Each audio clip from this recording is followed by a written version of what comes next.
Olá pessoal, hoje a gente vai estudar o tópico Política, Estado e Poder.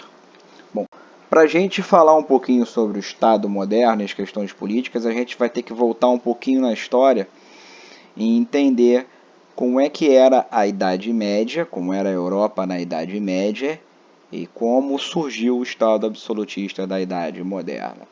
Quando a gente fala da Idade Média, o que mais marca do ponto de vista político é a fragmentação territorial e política.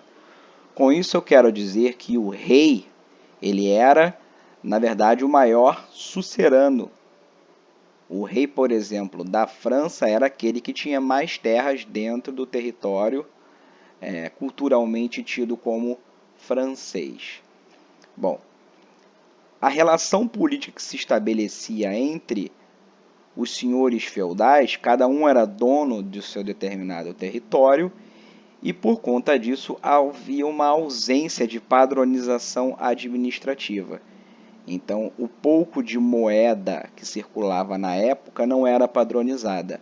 As leis, elas não eram padronizadas de um feudo para o outro. As medidas, os impostos e assim por diante. Então, a administração, na verdade, era uma administração pessoal e familiar. Passava-se de uma família, do indivíduo para o outro. Aí ele poderia aglutinar outro feudo ou perder o seu por meio da guerra e outros jogos de poder. As relações que se estabeleciam entre os nobres detentores de terra eram as relações de sucerania e vassalagem. Sucerano é aquele que doava a terra, perdia o território, em contrapartida ganhava do vassalo, que é aquele que recebe a terra, ele ganhava uma aliança política teórica. Às vezes, na prática, ela poderia não ocorrer. Então, o rei era aquele que tinha mais terras distribuídas.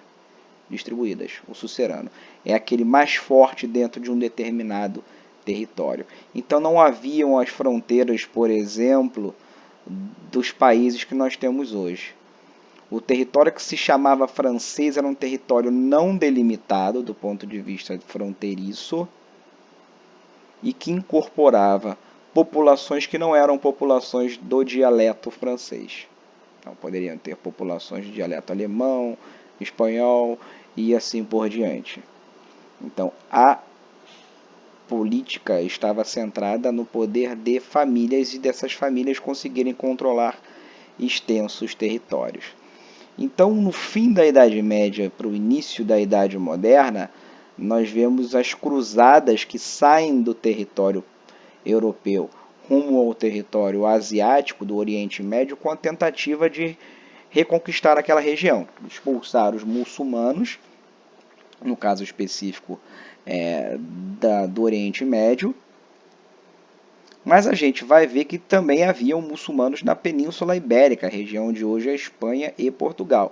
Então, os espanhóis e portugueses, os ibéricos, eles promoveram a sua cruzada dentro do território europeu.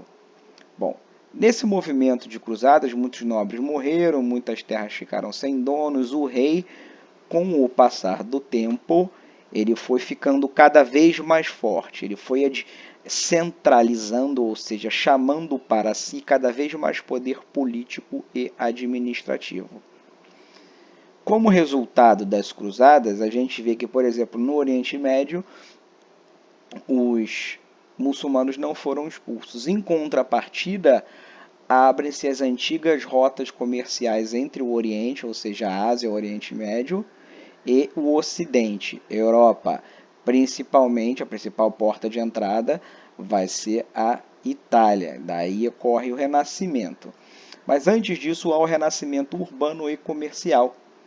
O comércio vai cada vez mais se tornar uma realidade do continente europeu, que até então era essencialmente agrário durante a Idade Média. Então surgem novas relações sociais. A burguesia cada vez mais vai ascender como classe social. E ela é uma classe marginal. Nas relações entre nobres e plebeus, os nobres donos da terra e os plebeus, em sua maioria esmagadora, eram camponeses.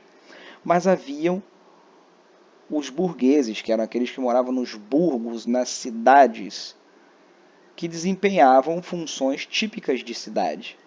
Sapateiro, comerciante, açougueiro, produtor de roupa, alfaiate e assim por diante. Então, esses sujeitos, com o passar do tempo, vão desenvolver comportamentos e pensamentos diferentes. Formarão uma classe social que não se enquadra muito bem dentro do esquema feudal, daquela diferença entre nobres e plebeus. Muitos desses comerciantes, inclusive, se tornarão riquíssimos. No entanto, continuam plebeus e não detentores de títulos de nobreza. A burguesia vai cada vez mais se aproximar do rei. É uma aliança de conveniência. Por quê? Aos burgueses interessa a padronização administrativa e a segurança de um território. Então, ao invés de, por exemplo, dezenas de moedas diferentes com valores, pesos enfim, diferentes dentro de um território, por exemplo, francês, seria mais interessante que dentro de um território francês houvesse só um sistema de pesos e medidas, uma só moeda, um mesmo conjunto de impostos, o mesmo conjunto de leis e segurança para o comércio. Então, isso era conveniente para a burguesia. E a centralização de poder político na figura do rei era conveniente para o rei. Então, a gente vai ver que onde a aliança rei e burguesia se estabeleceu, a centralização política caminhou de forma contínua. A atividade mercantil era interessante porque o rei ganhava dinheiro com impostos e com isso conseguia manter o seu exército cada vez mais profissionalizado e constante. Bom, o absolutismo português vai servir de exemplo para a gente entender esse processo de centralização, porque Portugal foi o primeiro país a criar um Estado moderno, tal qual a gente entende, já no ano de 1139. Então, durante o processo de reconquista cristã, ou seja, da expulsão dos muçulmanos da Península Ibérica, formou-se o país de Portugal. Então, a primeira dinastia será a dinastia de Borgonha. Dom Henriques de Borgonha, um nobre de origem francesa, vai ser o primeiro rei de Portugal. E ele implementará a centralização política, ou seja, todas as decisões estão centradas na vontade dele. Não há senhores feudais que concorram politicamente com ele.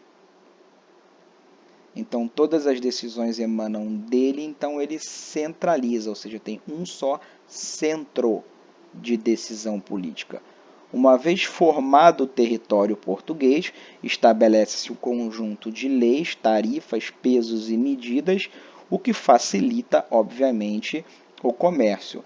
Lembrando que Portugal tem boa parte do seu território voltado para o Atlântico e está muito perto da África, dos entrepostos comerciais do norte da África, que são controlados sim por muçulmanos, mas a conveniência do comércio é maior do que a questão religiosa.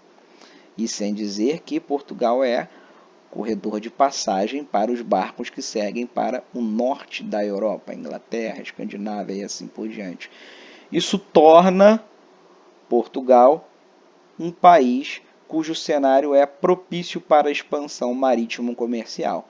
Ora, os portugueses vão se expandir politicamente, primeiro para o norte da África e depois procurando um caminho alternativo para a Ásia, para a Índia, e daí dá todo aquele processo de expansão marítimo e comercial em que se insere a chegada dos portugueses no Brasil.